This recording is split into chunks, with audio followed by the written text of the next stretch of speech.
Good afternoon, everybody. Welcome to the meeting. My name's Councillor Sheikh Ullah. Before we start the meeting, there's a couple of bits that I'd just like to raise. Firstly, we have a number of speakers on this item. Everybody will get 3 minutes or 5 minutes, whichever capacity you are speaking in. Please, can I ask that you stay within the time that's allocated to help the running of the agenda. And secondly, when we get to the committee debate and all speakers have spoken, please can we allow the committee to speak without any interventions from members of the public. Any points of clarity or clarification, the officers are on hand, and I'm sure they will be able to help.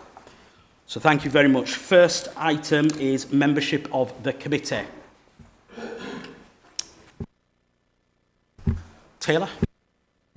Thank you, Chair. Councillor Taylor, Kirkburton Ward. I'm here as a substitute for Councillor Donna Bellamy. Thank you, Councillor Davis. Good afternoon, Councillor Paola Davis from Almondbury Ward.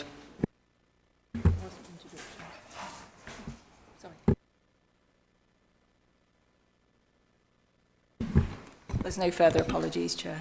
Thank you.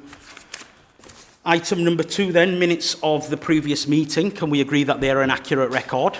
Move, Chair. Moved by Councillor Firth. Second by Councillor Scott. Sorry. No, I thought you were just checking the membership of the committee. Sorry, that's all. apologies. So, Councillor Lee Richards, Newsom Ward. Thank you. Yeah. Yeah, okay, we'll start with Cathy, yeah. Councillor Cathy Scott. Councillor Eric Firth. Councillor Mohan Sokal, Greenhead Ward. Councillor Tony McGrath, Hope Valley North Ward. Okay, thank you. Item number 3 I've got. Declarations of interest and lobbying. Councillor Scott. Yes, Chair. On this application, I have been lobbied by people in favour of the application and people against it. I'd also like to point out, during the site visit, officers, we looked at the area where the consultation took place, officers engaged in conversation. I class that as lobbying, so I will declare that down, even though I didn't participate and didn't talk. Suggest others do too. Councillor Firth. Thank you, Chair. I've received a number of emails, both for and against the proposition. No advice given. Yeah, Chair. I received a number of emails from both sides, from supporter and objector, but no action taken. Thank you, Councillor Taylor. Like my colleagues, I've also received emails, both for and against, but I've made no comment on any of them. I too have had lobbying both for and against and have given no advice. Emails for and against, but no advice given. Thank you, Chair. Thank you. I've received emails for and against, and I've given no advice. Thank you, and it's the same for me. In total, I had 5 emails for and against, a mixture of objection, support, and there was also for information email from an officer as well.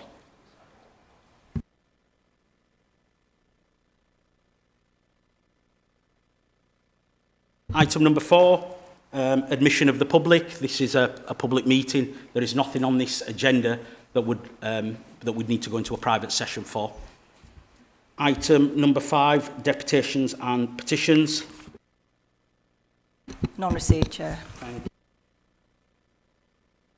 Item number 6 was the site visit again at the Market Building, and that brings us on to. Okay, item number 8 then is the first of the planning application. John, ready whenever you are. Thank you, Chair. Yeah, just drop your pen.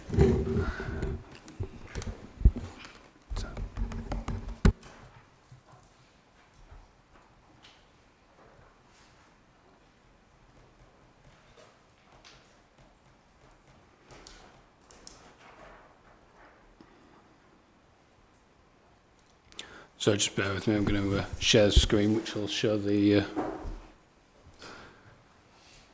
application that we're discussing today.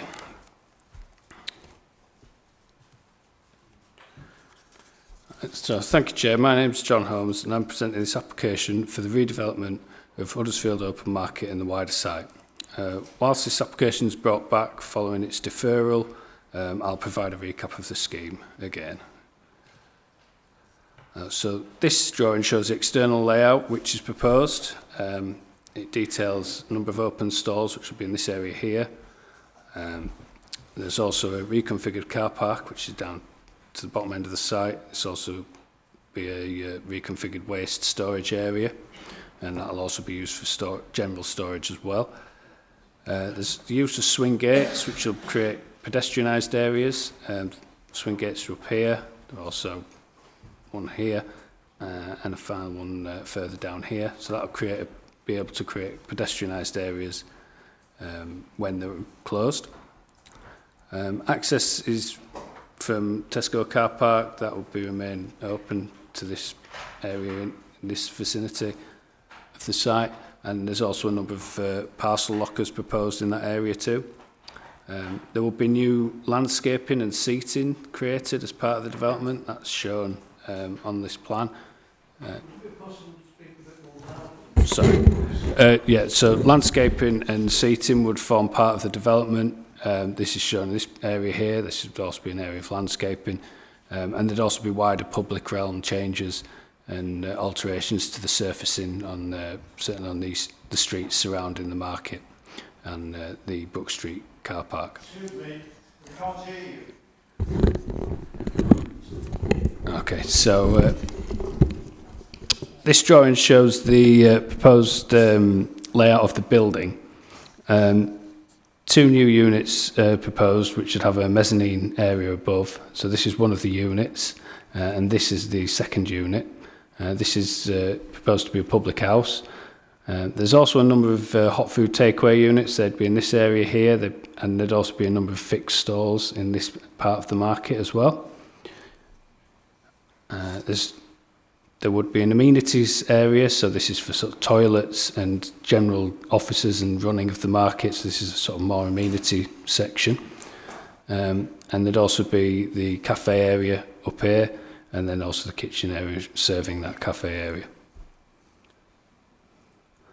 So these are photographs of the site, and they're taken from Brook Street. This shows the area which would be landscaped and for open stalls, and this photograph shows the existing market building.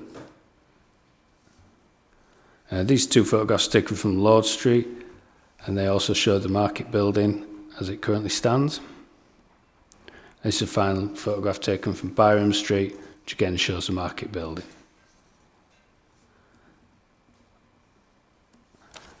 So this application is brought to committee following its deferral at the meeting of the 29th of January earlier this year. There were 5 reasons for deferral.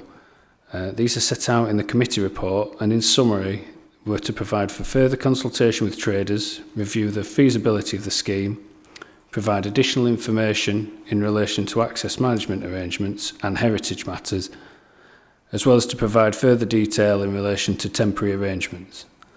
A further report was subsequently submitted on the 25th of March, which provides a response to the reasons for deferral. In summary, there has been further trader engagement undertaken, in particular sessions held and inclusion of a manned information point within the market. The extent of reviewing of alternative options and contingency measures in formulating the development proposals is set out in the further submitted report, as well as additional explanation in relation to heritage considerations, with an additional response received from Historic England on the 2nd of March. Alternative temporary options have been explored and are detailed, with the temporary arrangements proposed being the most viable option which is capable of being achieved.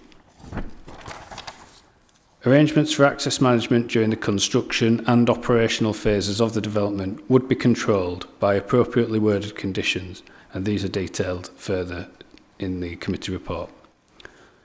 The previous recommendation for approval, subject to conditions, is again put forward in relation to this application.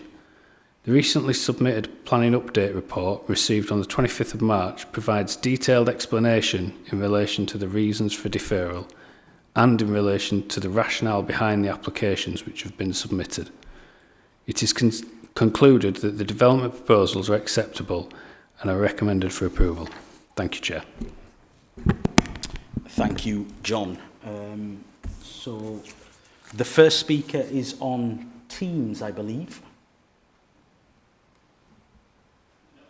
Is there no one there? Should we just move to the second speaker? Okay.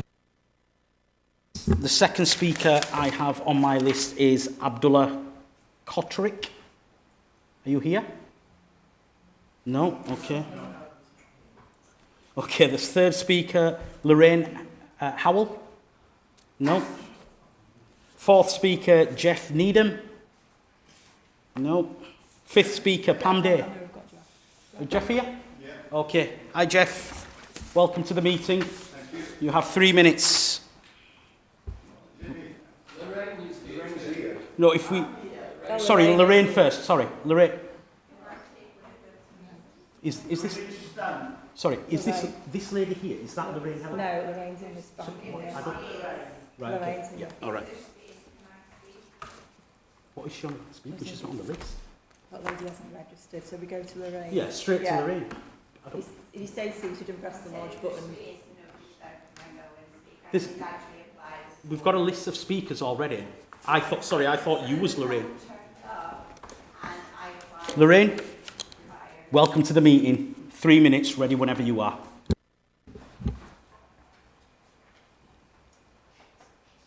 Okay.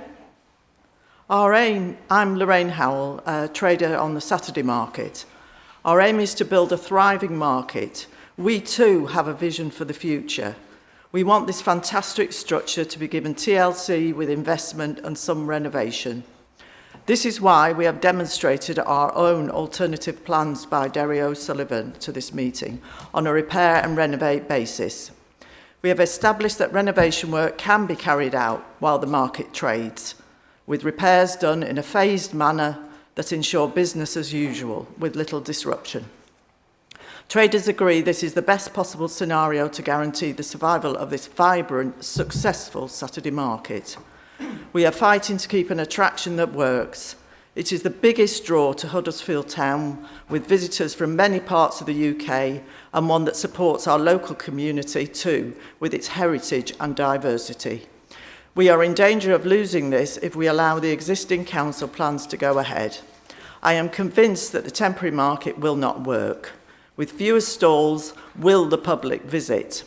Also, plans to create 30 inside stalls with the remaining ones outside will be divisive, leading to an us and them situation.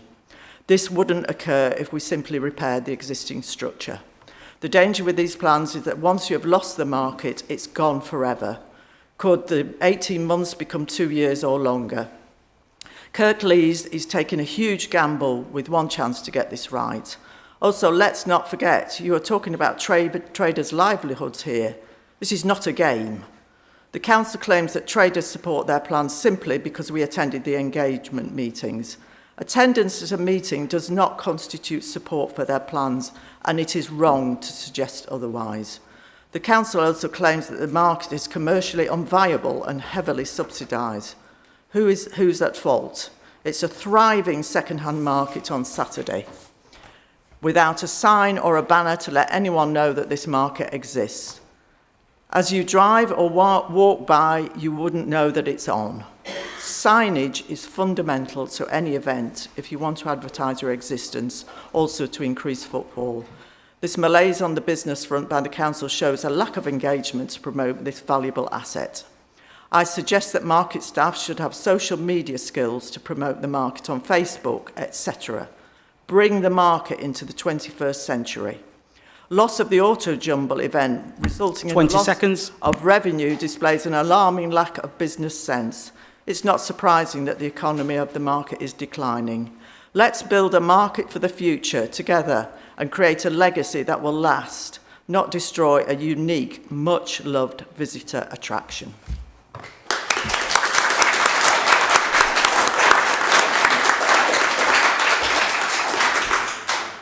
Thank you, Lorraine. Jeff, just before we come to you, just for clarity, just so everybody's aware, I have a list of speakers. Them are the speakers that I'll be calling. If that speaker's not here, and they can't be like the one that we've seen on Zoom, I'm not going to be substituting speakers for, I can only go off the list that I've got, which is published within the deadline of the agenda. Thank you. Next is Jeff. Jeff, you have 3 minutes. Welcome to the meeting. Hello everyone, my name is Jeff Needham and I have successfully run the Huddersfield Autojumble for nearly 50 years. To those unfamiliar, an Autojumble is much like an antique fair but focuses on classic vehicles and their parts. When I last spoke here, I ran out of time, so today I want to focus on my single biggest concern, the loss of internal trading space. The plans would reduce stalled trading areas by over 66%. That level of reduction would not just affect my event, it would end it. And it would have the same impact on other events the council hopes to attract, such as antique fairs, craft fairs and similar markets. And obviously their own current markets. There has been some confusion around the figures being presented. I hear it shouted that the new stalls are 50% bigger. That simply is not the case. What matters to traders is usable selling space, not unused depth behind a stall or ceiling height. Under the current setup, all stalls are a consistent practical size, 9 feet long by 4 foot deep. In fact, these are larger than even the biggest of the proposed new stalls, many of which appear significantly smaller, some seeming little more than paste tables against the wall. In addition, current stalls allow for extra selling space in the aisles while still meeting safety requirements. So rather than 126 stalls currently, the effective number is closer to 252. Using that realistic figure, the actual cost of trading space comes to over 66%. That means roughly 2/3 of traders will be forced out. In my case, it would mean losing 100% of my traders and the end of my and their livelihood. All I'm asking that this historic Grade 2 listed building is properly restored rather than altered in the way that undermines its purpose and the businesses it supports. It has already suffered years of neglect by the council. Shame on you. A Grade 2 starred gem. You should cherish it. This proposal is not regeneration, it is self-inflicted mutilation. I passionately urge you to reject it on the grounds of bad design. Leave well alone. Thank you. Some extra thoughts to fill the 3 minutes. I have never heard anything so idiotic as submitting the original application and then doing the consultation meetings afterwards, the cart before the horse to the extreme. I myself have made a reasonable living running antique fairs, flea markets and autojumbles for nearly 50 years. How the council cannot make this building pay is beyond belief. 20 seconds. Promote it. I would love to own this fantastic building. Thank you. Thank you, Jeff.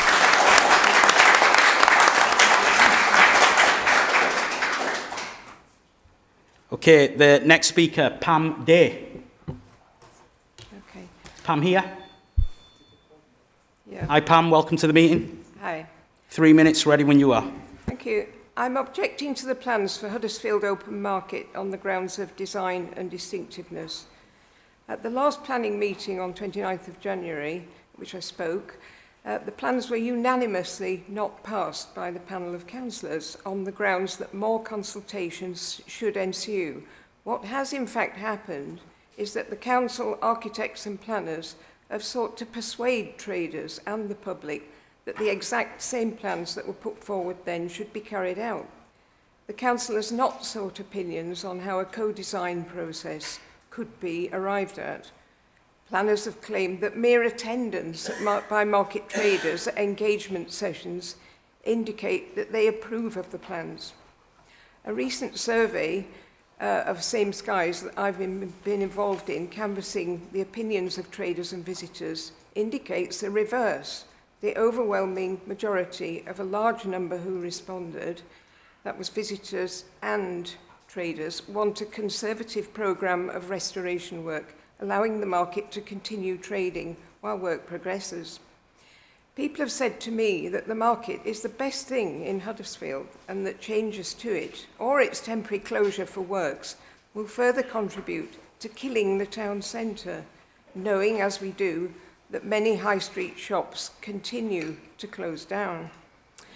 Some of the funds allocated for market improvement could be used for essential repairs to its roof and internal and external redecoration and facilities.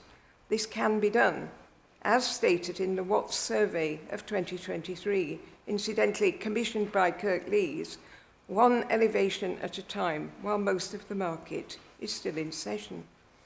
The market is an essential part of the social life of Huddersfield and is a great example of social cohesion. Maintaining its current form as a Victorian market hall, it has an authenticity often commented upon by traders and visitors. It has evolved into what it is today through a kind of improvisation of the space and trading potential over a long period. Today's attempt to put through new plans will change the market's remit to a kind of food hall with bars and a performance space and a dramatic reduction in market stalls. Which brings me to my final point. The timing of this is wrong.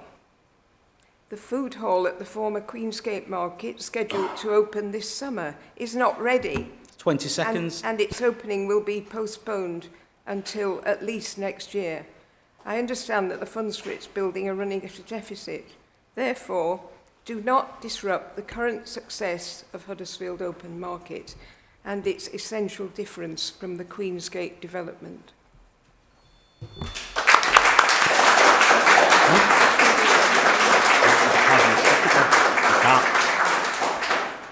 Thank you. Just want to let you know that your reception is sent me to the different room, and my name is Abdullah Kotoric. I would like to speak my 3 minutes. Have you registered? Yeah. Have you registered? Yeah, he has registered. Reception is Oh yeah, that's fine. Yeah. That's fine. Yeah, that's fine. What's your name? Abdullah Kotoric. Yeah, he's on. Would you like to speak now? You're on the list. If you give me opportunity. Yep, 3 minutes. Okay. Ready when you are. All right, just a second. Thank you for allowing me to speak today and voice my opinion.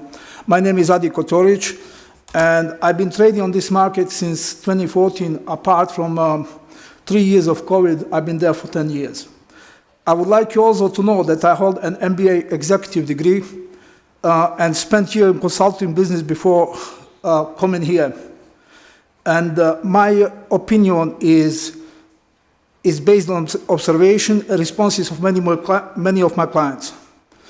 Also, I believe that I'm one of the highest paying rent customers at that market.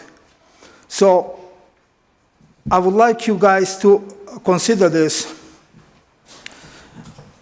Currently, I object this proposal, and so should you, on the grounds that design and the study fail to take into consideration demographic, especially the old people, number of elderly whom this place is often the only place to come out, shop and socialize.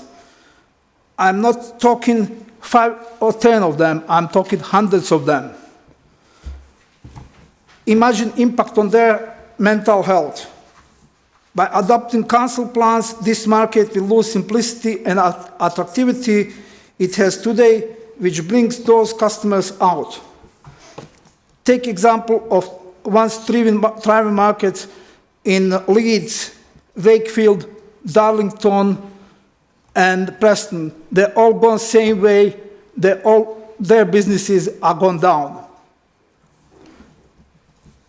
So proposal says that you want to make this market more attractive to younger generation that will come en masse as they are staying at home, they are playing indoors, they are shopping on Amazon, socializing in cyberspace, eating through the living room. You will never bring them out. Please vote with your conscience today and oppose this project. Thank you. Thank you, Abdullah.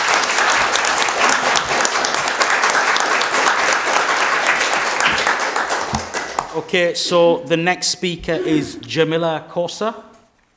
Are you here, Jamila? Not here, okay. After Jamila, we have Jez Gunnell. Jez? Hi, welcome to the meeting, Jez. Okay, thank you. My name's Jez Gunnell. Thank you for the opportunity to add my voice to the massive opposition there is to these flawed council designs and plans. The council has used evidence to persuade you that the market is in decline and they are having to subsidise its operation. This would hardly be surprising when you look at their systematic neglect of what the market has to offer. The council have badly neglected their responsibility in maintaining this listed building. Every aspect of the market needs attention. It is scruffy and gives a poor impression to visitors. The male public toilet has homophobic and racist graffiti and is totally worn out. It should be overhauled immediately. It is a complete disgrace. A huge investment is required now just to restore the market building back to its original condition. That is what the Huddersfield people want, and that is what the council needs to do with this available funding. This would include the roofing, build a new cafe, toilets, offices, and replace the other existing facilities on site, including the flexible stalls. There's no promotion or marketing of the open market.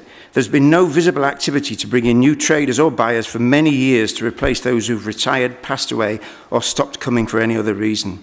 There's no proactive online use of social media. What about half-price stalls, vouchers for new traders, vintage or stamp and coin fairs to add to the calendar with the auto jumble Sundays? How will new market goers be attracted without properly maintaining this and promoting this unique facility? Every business needs ongoing investment and promotion. The council have done neither. There have been empty stalls on a Saturday recently, which has not been the case for several years. The council have a hopelessly out-of-date system for allocating the stalls. There's nothing worse than organising your stock, getting up at 5 a.m. just to go down and not get a stall. Why is there no online prepaid booking system for traders? This would guarantee the trader a space and ensure that the council revenue from the open market is optimised. This council neglect has resulted in a rundown appearance which they are trying to portray as being in decline to assist them to get their draconian plans to gentrify the open market passed by you today. Despite all this, this is still the busiest location in Huddersfield Town Centre on both Tuesdays and Saturdays. Market goers love it, including me. Our genuine face-to-face research shows that the market goers are predominantly from the Kirklees area. The people do not want to lose any valuable stall space to hot food and a bar. These wishes are almost unanimous, as shown in our submissions to you this week with our surveys. A huge number of Kirklees residents depend on the open market as it operates now. The plans for the market should be to increase football, boost entrepreneurship and create jobs in Huddersfield. This market can continue to improve the mental and physical health and continue to be the most multicultural and sustainable use of this facility. For the future of Huddersfield and its people, the committee should refuse permission for these current council plans today. Thank you. Thanks, Jez.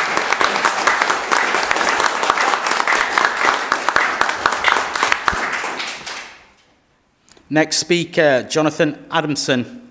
Hi, Jonathan. Welcome to the meeting. 3 minutes. Chair, as you've already said, my name's Jonathan Adamson. I'm an artist and environmentalist.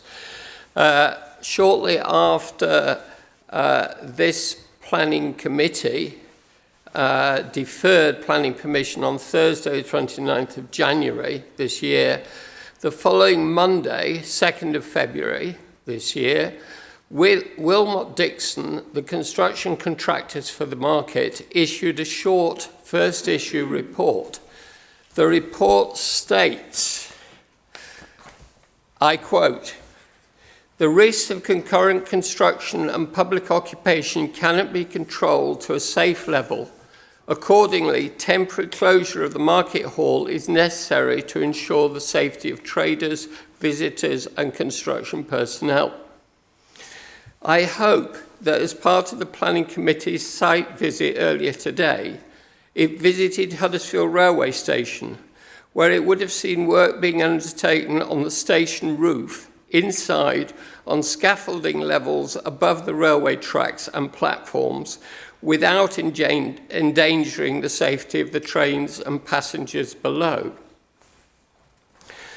I would also draw the committee's attention to the Kirklees Commission 2023 Watts report, which states in its executive summary, I quote, "Internal arrangements of the market would need to be reconfigured to accommodate the scaffolding and working area, but it would be possible for the market to remain operational. Therefore, I hope the Planning Committee makes a wise decision today and insists that the market remains open while phased work is underway. I have an addition.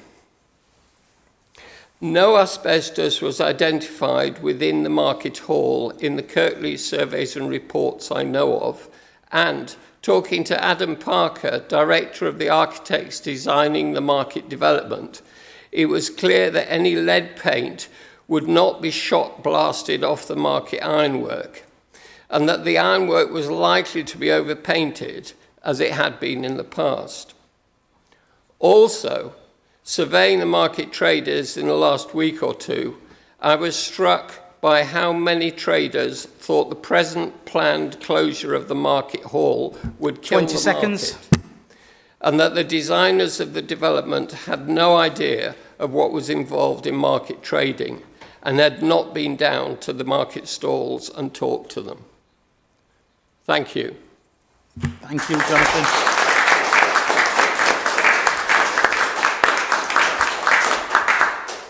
Next speaker, Naeem Nazir. Naeem here? Yes, here. Good afternoon. Hi, Naeem. Hello, hi. Good afternoon. My name is Naeem. I live in Bradford, and I'm here today to object to the proposed changes to the open market and to voice my support for the repair and renovate option.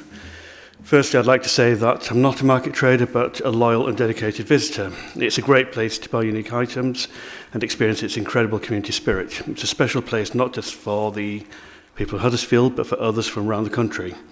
Also, my concerns are not based on resistance to change or objections to Kirklees Council's vision and objectives rejuvenating the town centre. I'm here because I care about the market and I value the positive impact it has on the community.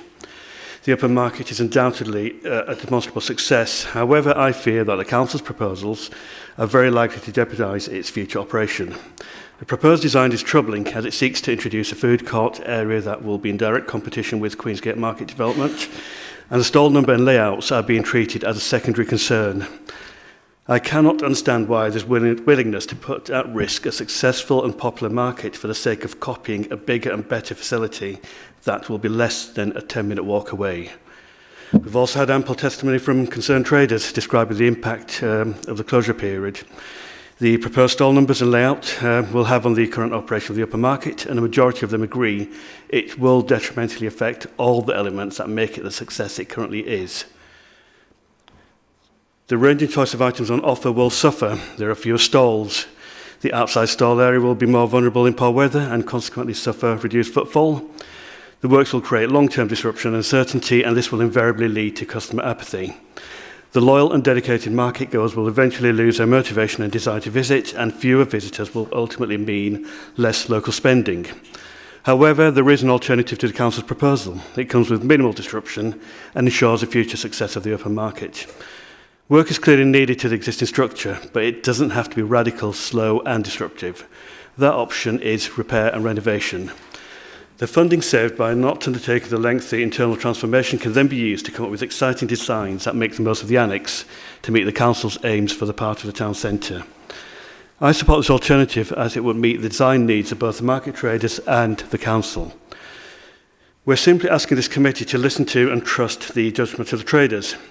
Their years of experience and knowledge is invaluable and should be respected and underpin any decisions made on the future operation of the market. I'd just like to finish by saying the open market you have here is special. It's been called the jewel in your crown, and it rightly deserves that accolade. A fully repaired and renovated market will enhance its status as a major tourist destination. Rightly promoted, with the funding saved, Huddersfield and its economy will reap the long-term benefits. To the committee, I say the traders want the best for the market, and their interests are aligned with yours, and their vision is also your vision. Repairing and renovating is the right option. Thank you.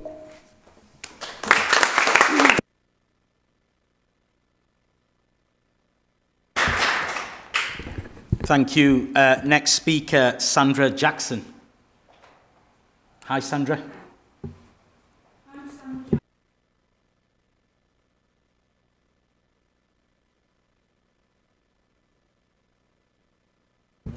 All right. I'm Sandra Jackson. I've traded for the previous 17 years on Huddersfield Market on a Saturday and previously Tuesdays as well. I'm objecting to the plans on the grounds of design. I'm going to try not to repeat my speech from back in January, but the plans were deferred in January so that we traders could be consulted. This has happened to a point with the trader engagement sessions, but not much has changed apart from a few more stalls outside. The council seem to think that the traders who took part in these sessions are in favour when the opposite is true. I don't know any trader who is. As for the stalls being 40 to 50% larger, the stalls appear to be deeper. They're just about reachable at the moment, but under the new sizing it will be virtually impossible for a person of normal height to reach from the back to the front to serve. The glazing still seems impractical to me for access, safety and maintenance. Who will clean the glass? Outside contractors? More expense? Even if the glazing is reinforced, it will be open to damage through antisocial behaviour. Plans mention the market being warmer. To be honest, if you're concerned about being cold, don't choose to work on a market. And in the current market, there is a changing room, although at times it is being used as a prayer room and my ladies cannot access it. In the new plans, there is a multi-faith prayer room, but no changing room, which is disappointing. Since 2019, there's been no traders signed up as regulars. This was because plans have been afoot since then. I personally, along with many others, attended a meeting in the media centre in 2019. There were no plans at all at that time, and they had no idea what would be happening to us. At this meeting, words spoken by Chris Cotton were, "The market isn't about making money, it's a service we provide." We were never actually consulted about any plans. Back before COVID, I spoke to a member of staff who has since left, who said that some people would be coming around to speak to us with a clipboard and making notes about what we would want from the new stalls, the new market, but this never happened. At a time when there is great disruption in the town with various projects, this is just going to add to it and put people off coming into town. The major renovation is particularly extensive, and there is always the possibility, nay probability, as with other projects, that it will overrun. The market site being closed for at least 18 months is the major reason why no trader approves of these plans. It will be detrimental to the short and long-term health of the market. Traders and customers are simply going to get used to going elsewhere and never return. It is a jewel in the crown. Let's not tarnish it. It just needs a little polish. Thank you.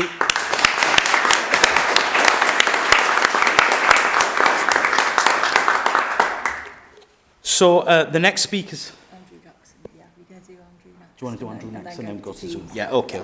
Next speaker, Andrew Wilson. Hi, Andrew. Hi. Thank you for your time, everyone. My name is Andrew Wilson. I objected in January and I am objecting again because the designs have not changed. The best way to safeguard the future of Huddersfield Open Market is to build on its current strengths. To do that, the expertise of traders has to be acknowledged.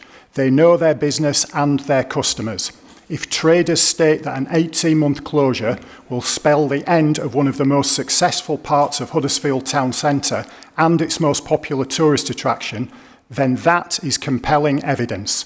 Likewise, the number, size and configuration of freestanding stalls is recognised as a key ingredient of the market's success. Our survey of alternative design options was taken by more than 50 traders, double the number who attended the targeted engagement sessions. The survey gave them the opportunity to score the current designs out of 10 and give comments. The current designs score 1.8 out of 10. The repair and renovate design scores 8.7 out of 10.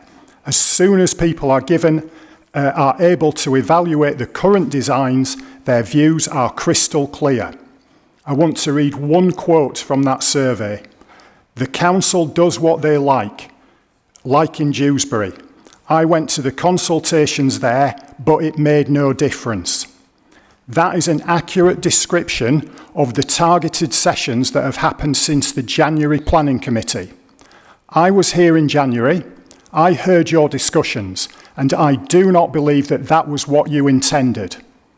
We do, though, acknowledge the complexities of the position the Council is in due to the history of this funding. Our alternative designs show there is already lots of crossover between designs that safeguard the market and the Council's wider aims. We have no doubts about the capacity of the architects to deliver an exciting design solution that is bespoke to this unique market. But the current designs are not there yet. The architects have to be given the right brief, a brief that states 3 things. The market must be renovated in phases, as has happened in the past and as the Council itself had planned to do this time. The number, size and configuration of freestanding stalls remains the same. The current hot food vendors are treated decently. That brief leaves lots of room for creative thinking. It is the starting point for our alternative designs, but we are not proposing those as finished designs.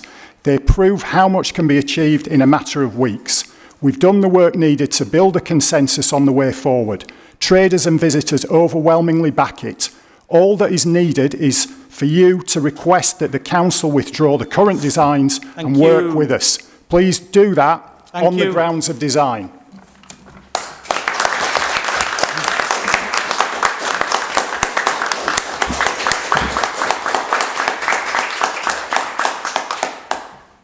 Okay, so the next speaker is actually the first speaker that we couldn't get on Teams. I believe Alex is there. Yep.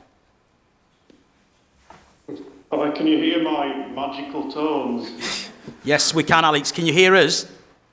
Yes, perfectly, yeah. Okay, you've got 3 minutes. Ready whenever you are. Right, can you still hear me? Yes. Can you still hear me? Yes. Yes. Yes, Alex, we can. You can, right. But I'm objecting once more on the grounds of design, because here we are again fighting for our future, which is now clinging onto the edge of oblivion. First of all, I'm in support of the alternative ideas which have been pitched today, as they demonstrate what needs to be done and could be done without causing so much disruption. But right now, I'm concentrating on this so-called temporary structure. As was clearly stated last time, and is being repeated in tones of increasing exasperation, this proposed thing is utterly inadequate for our needs. It is nowhere near big enough. 18 months of trying to cram everyone into such a tiny space is going to damage this market beyond repair. This has been pointed out on numerous occasions, and all we get in response is, sorry, there's nothing we can do. And as we said last time, as soon as the hapless souls who are being forced to stand outside without shelter experience the destruction of their stock by one of the countless hurricanes that blast through the place, they will leave and not come back. Now, I've seen documents which have revealed that the council originally wanted to keep the market open whilst renovations took place, and I've seen documents which state that this lead paint issue is nowhere near as serious as is now being made out. So what has changed? My colleagues and I have yet to see any legitimate reason why the place cannot remain open while this stuff is going on. Now, after all this humanity has achieved in over the last 200 years, if we're expected to believe that it's literally impossible to either renovate a market in phases or create a structure that is big enough to accommodate a larger percentage of the traders there, I suggest that we all just give up now. So please, for the sake of everyone who depends upon the place, be it traders or the thousands of people who visit every week, will you please actually work with us properly this time to find a solution that suits everybody? Thank you very much. Thank you, Alex.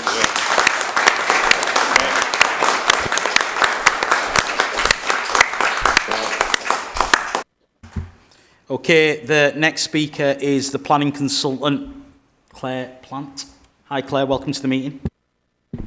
Thank you, Chair. And first of all, I understand the depth of feeling in the room, and we've been involved in the recent engagement process. So I want to talk a little bit to that, just for the 3 minutes that I have. So we're the planning consultant working on behalf of the applicant. I want to focus on the consultation and engagement to demonstrate, as set out in our planning report, the work that's been undertaken in the long term by the council. Now, I understand that there's been a period of delay within that process because of the COVID pandemic, and I think that's led to some lack of clarity around the work that has been done, but I just want to remind everyone of that work. So the engagement began in 2019 through the Huddersfield Blueprint, and that was extensive, and that involved not just the traders, but also public consultation, exhibitions, and gathering of data as to how people wanted to see the future of the market. Since that point, there's been consultation at various stages throughout the last 8 years. This has included market research through the Public Perspective Report, which concluded that there was over 1,000 local residents who were supportive of the proposals for the market. There's also been engagement in detail with heritage bodies, both the Victorian Society and Heritage England, which I'll come on to.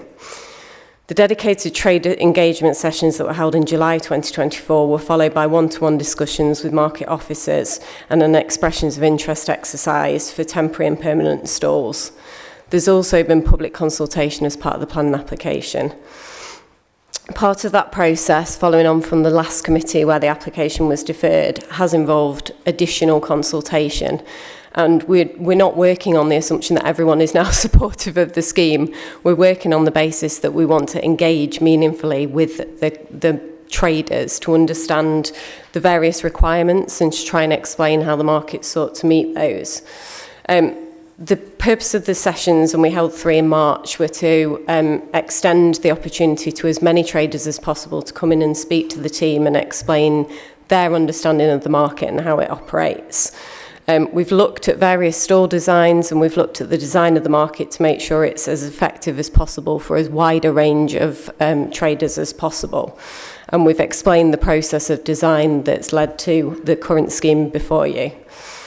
These sessions were deliberately structured to be open and to relate to both permanent and temporary solutions, and the feedback's been really carefully considered as set out in the report for members to reference. The engagement, 20 seconds. The engagement and the design process has allowed various stakeholders to input into the design of the scheme and also the future management and operation of the scheme. And we anticipate that traders will be able to still engage with the market during that process. So, thank you. Thanks, Claire. Next speaker, Adele Poppleton. Hi Adele, welcome to the meeting. Thank you for letting me speak today in support of the application to regenerate Huddersfield Market. This application is about securing the long-term future of Huddersfield Market as one of the town centre's most important heritage, economic, cultural and social assets. It proposes not just refurbishment, but a carefully considered regeneration that protects the historic building while enabling the market to play a more active and relevant role in Huddersfield's renewal in line with the Blueprint's vision for Huddersfield Town Centre. It is also about developing a financially sustainable operation. At the moment, the market is making a loss, and so without the changes we are proposing, there is a risk that the market may need to close if the council cannot continue to subsidise it. The redevelopment is critical to the market's ability to diversify its offer and to operate over more hours, helping to increase footfall, improve financial sustainability, and better meet the needs of customers, residents, and visitors. The renewed and reconfigured space will allow the market to be activated beyond traditional trading, supporting a wider programme of commercial and community activity, including events such as Atna Bazaar and the St Patrick's Day Parade, as demonstrated in the test programme that has been running for the last 24 months. This scheme has not been developed in isolation. Engagement with traders and the public has been continuous over several years rather than a single consultation event. Feedback has resulted in clear and visible changes to layouts, stall mix and servicing arrangements, demonstrating that concerns have been listened to and addressed throughout the design process. We have the support of the Chief Executives of the National Federation of Market Traders and the National Association of Market Authorities, Joe Harrison and David Catterall. They have submitted letters of support which you will find in your information packs. These two men are market experts who have witnessed market developments across the country. In his letter, David has said the proposals represent a positive and well-considered investment in one of Huddersfield's most important civic and economic assets. The mix reflects recognised best practice in modern market development. In his letter, Joe has written that an investment in the market aligns with broader initiatives aimed at sustainable development and environmental responsibility, incorporating eco-friendly practices such as waste reduction strategies and the promotion of local produce can position the market as a model for sustainability. I hope you will approve these plans. Thank you, Adele. Next speaker, Marcus Westmoreland. Hi Marcus, welcome to the meeting. Afternoon, thank you for giving me the opportunity to speak. My name's Marcus Westmoreland, one of the Yorkshire Region Construction Managers for Wilmot Dixon, the contractor who's been working with Kirklees Council on the redevelopment of the open market. I bring 35 years of experience within construction across both new build and refurbishment projects, including heritage assets. Many of these have been delivered in live environments, including schools, hospitals, shopping centres, including Huddersfield Railway Station when it was last refurbished in 1990. We've been working with Kirklees Council for some time now to develop a viable scheme that preserves the market's Grade 2 listed heritage whilst also making it fit for the future. With our Yorkshire office just 12 miles away from the site, we see this as a project in our own community and one that we care deeply about as the contractor, not just as somebody coming along to do the work. The building's listed features include its cast iron frame with decorative capitals, the Victorian glass roof and north lights, ornamental ironwork and glass canopies and freezers. Even the original colour scheme in reds, pinks and creams have been carefully researched by the team and will be restored to their former glory. Wilmot Dixons have worked closely with all of our specialist contractors through this period. That includes specialist glaziers, lead workers, heritage decorators, to plan this operation to be done safely and efficiently. For example, the roof and soft works alone require a 2,000 square metre scaffold platform supporting multiple trades to be working simultaneously. Under the Construction Design and Management Regulations, the presence of public within an active construction site would be regarded as a high-risk scenario. It places clear duties upon clear duties upon duty holders to ensure in particular, that risks are eliminated and reduced at source so far as reasonably practical. A live market operating beneath the scaffold deck being used for glass removal, the removal of some asbestos and lead paint work cannot be considered a controlled construction site in my opinion. The HSE guidance is clear that scaffold decks are not intended to act as the primary protection for members of the public, are there for active construction works only.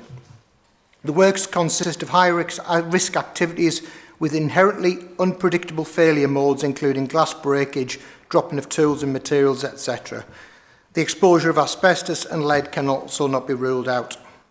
Allowing traders and the public to remain in the space below is a difficult situation for us to put us in. Projects in live environments are always more complex. 20 seconds. Always more complex to carry out. When working around the public and traders, this increases the risks to the members of the public, but also us as a business. It's been our recommendation to date that the works are carried out while the markets are closed and that the facilities are moved to a temporary building. Thank you, Marcus. The next speaker, Nick Mitchell. Hi, Nick. Ready whenever you are, 3 minutes. Hello. My name is Nick and I'm the lead architect for this project. Following the previous committee, we've taken time to clarify the facts around stall numbers, how the market is currently used and what the proposal is going forward. We've also continued to engage directly with traders, which has been really helpful. At the moment, the market has 126 demountable stalls, but in reality, demand changes quite a bit across the week. On Saturdays, which is the busiest day, around 60 stalls are let at full price.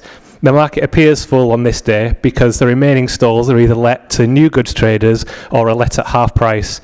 During the week, the occupancy drops further to about 26% full on Mondays and 50% in the midweek. What this tells us is there is spare capacity within the current market. Addressing that is really important if the market is to remain commercially viable in the long term. The proposals respond to this not just by focusing on numbers, but improving the overall offer. That means larger stalls, around 50% bigger, better infrastructure and a wider mix of pitch types, including hot food and commercial units. In total, the completed market will provide 87 stalls, including 76 demountable units. Based on current trading patterns, that's enough to accommodate all the existing second-hand traders, even on the peak Saturday demand. For the temporary market, space is more limited, but we've worked hard to make the most of it. A covered market structure combined with external stalls with their own canopies will provide up to 86 pitches. The outdoor stalls will have their own canopies, much in the same way that most markets in the country operate outside. Importantly, this means that all current traders will have the opportunity to continue trading during the works. The conversations we've had with traders have been really valuable. Much of the concern was not regarding planning matters, but understandably where individual stalls will be located. That's something that the market team will work through with traders as the project progresses, and that dialogue will continue.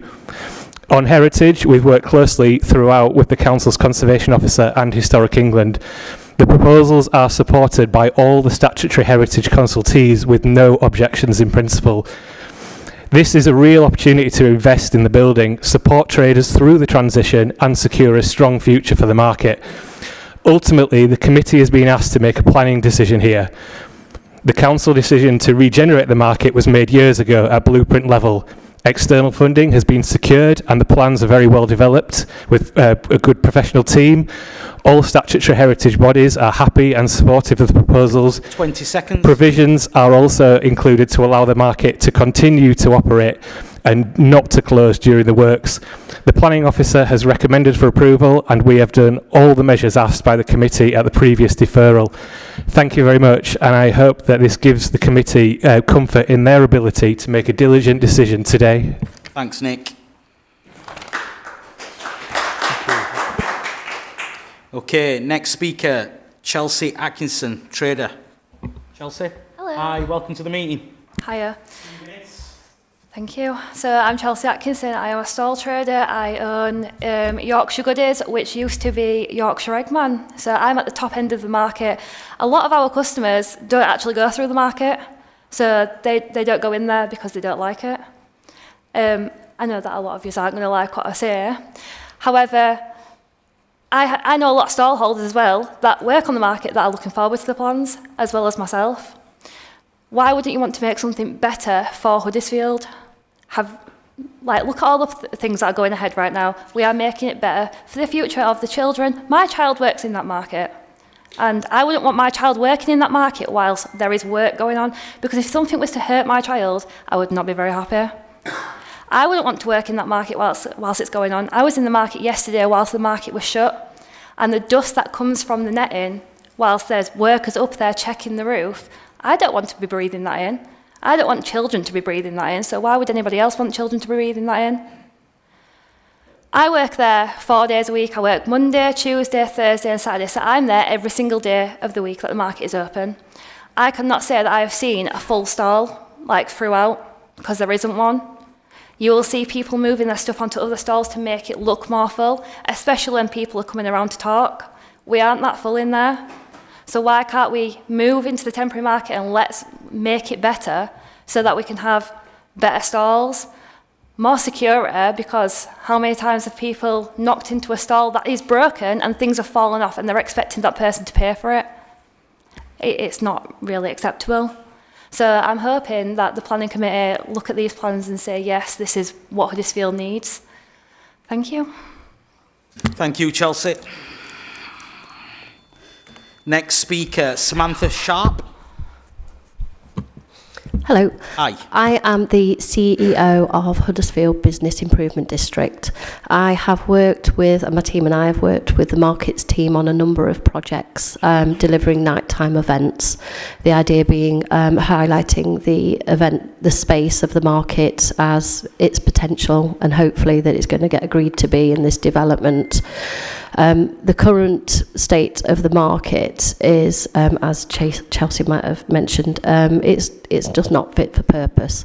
And not only am I speaking on behalf of Huddersfield Bid, I'm speaking on behalf of feedback from students that I've worked with at the Huddersfield University. 2 years ago, I ran a project asking them to deliver a brief on what they would want to see at the market. That would compel them to visit. I have to say, out of the 40 students, only 12 of them had visited with their nan. If we look around the room today, we can see that there is a lack of people under a certain age. And I'm appealing to the planning committee to think about the future generations, and a number of those speaking here today who are opposing the plans are speaking about the future generations, and this is where I'm coming on here to support this. The feedback from the study was that they wanted a clean space, a warm space, better toilet facilities. They wanted evening events, markets that appealed to them. They think about sustainability, food miles. They want to see fresh produce, and they're expecting it. And if the current traders are expecting future generations to visit them, they need to listen to what future generations are wanting, because it has been mentioned they are shopping online. I manage a number of events that try to bring people into the town centre, and we are fighting against the internet. We're fighting against other towns that have had successful developments such as this. Dare I say Barnsley, that if you look at our social media, it gets mentioned so often on our own social media pages it does. This is needed. This development is needed. If you look at the current customers in the markets, where are they going to be in 10 and 20 years' time? I'd like to think I'm retired in 20 years' time. And yeah, I'm a market user, but my children aren't, and they're in their 20s. These plans are making it fit for purpose. They are making the market fit for purpose for future generations. The current traders, these are your future traders, they're your future customers, and you need to be thinking about them. I also have a survey that supports this development that I'm quite happy to share amongst traders in the committee. Thank you. Thank you, Samantha. Next speaker, Rowan Bailey. Hi there. I'm Rowan Bailey. I work at the University of Huddersfield in the School of Arts and Humanities, and I'm here today to support the redevelopment. I think it's a positive, timely next step, and I've got 5 brief points that I'd just like to make. The first point is about the market being for everyone. It's a civic, cultural and a retail asset. So the plans demonstrate that ambition. It's a great ambition. It's going to develop the market into food and retail spaces, flexible indoor-outdoor stalls, areas for cultural activity, improved public facilities. This is an opportunity for the market to become a hub that supports an active town centre environment. The second point I'd like to make is about sustained student engagement, and for the past 3 years, postgraduate students from our MA programme in the School of Arts and Humanities have been working with the markets team on ideas for the future of the site, and this has been a really meaningful live project. It's enabled students to contribute to a part of Huddersfield's heritage, developing proposals that have informed the design approach that's presented today. And I think our students have really embraced the future potential of the market for existing and new communities and audiences. Third point is about the wider generation and long-term benefits, and I think this aligns with our university civic agreement and the commitment to try to support Huddersfield's regeneration through partnership making, research-informed practice, and that redevelopment will help to strengthen Huddersfield as a place to come and study, work, live, and enhance the town centre vitality. My fourth point is around strong connection to the adjacent university campus. The fact that the market sits as a key gateway onto the university campus is really, really brilliant. As the campus continues to develop, we think that the market redevelopment will also reinforce that physical and social connection between town and the university. And again, that's just another way of creating opportunity for students, residents, local businesses to meet, collaborate and participate. And my final point is just about sustaining collaborative partnership working. This proposal presents a strong, credible foundation, and I believe that its significance ultimately lies in sustaining collaborative partnership working. So we need to ensure that the relationships, insights and trusts that we established aren't lost, that there are ongoing opportunities for participation. And this then is a proposal for not just redevelopment, it's also a framework for sustaining collaborations with communities in Kirklees. Thank you. Thank you, Rowan. Next speaker, Gerard Quinn. Hello. Hello. I'm Gerard Quinn. I'm admin and co-founder of a Facebook group called Huddersfield Town Centre Regeneration. We currently have nearly 21,000 members.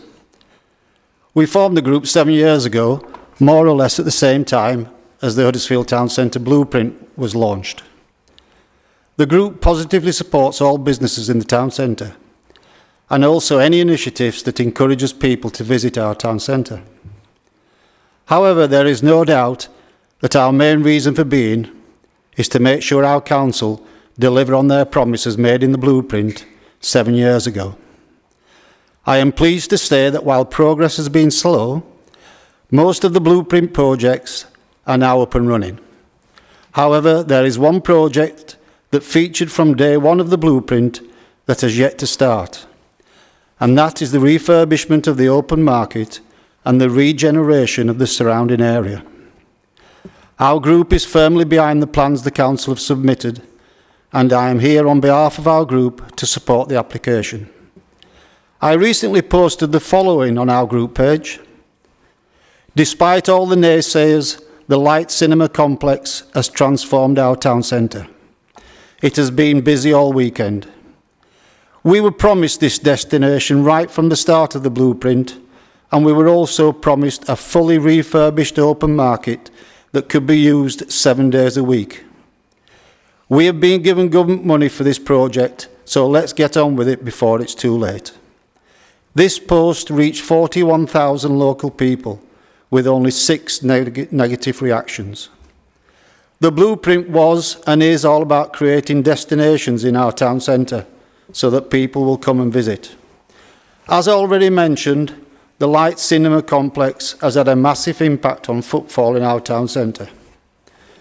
We already have the LBT and the town hall for shows and concerts, and soon we will have the food hall, museum and library. Our group also hopes that the open market will become one of these destinations. However, there is much work to be done. Whilst the current market is well attended by a section of our community, including myself, I know from comments on our group page that thousands of Huddersfield citizens will not go near this area of town. Common remarks such as the building is in dire need of refurbishment, the market only sells tat, and the surrounding area is scruffy and unsafe 20 seconds. Are common remarks on the group page. The council's plans that are before us today look fantastic and will address many of these criticisms. I have been going to the market since the early 60s and little has changed. I walked around it yesterday and it looks very tired. We have been given the money to restore one of our Victorian gems for future generations. Thank you, so Jeff. let's take the opportunity with both hands. Thank you. Okay, the next speaker, Justin Roach. Justin? Hi, good afternoon. Hi. I'm here today as Secretary of Huddersfield St Patrick's Day Parade Association, which has been in existence for 25 years. Our purpose is to promote Irish culture, including the organisation of an annual parade event that is enjoyed by people of all ages and backgrounds. The Irish community settled in Huddersfield over 200 years ago, and it is fair to say that we are part of Huddersfield's DNA. We had a voluntary group and we spent 11 months planning and fundraising to provide a free and family-friendly event. The parade has been staged in different formats and locations over the years, but 3 years ago we made the decision to host our event at the open market to the lack of suitable venues elsewhere in the town centre.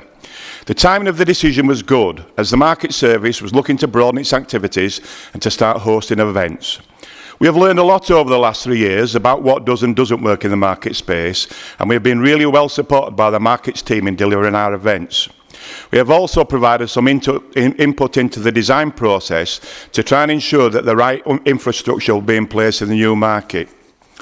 We were really excited when we heard about the plans to redevelop the market, as the current facility is very tired and in desperate need of improvement and refurbishment. The internal space is also pretty inflexible given the type of stalls currently in place. And when we stage an event, we have to move large numbers of heavy metal stalls to create a usable space that allows us to provide a decent sized stage and host a sizable crowd, normally going up to 2,000 people. The shifting of the stalls before and after the parade is undertaken by a team of volunteers working alongside the market staff. It is an exhausting process, and we also have to ensure that all the electrics are safely reconnected.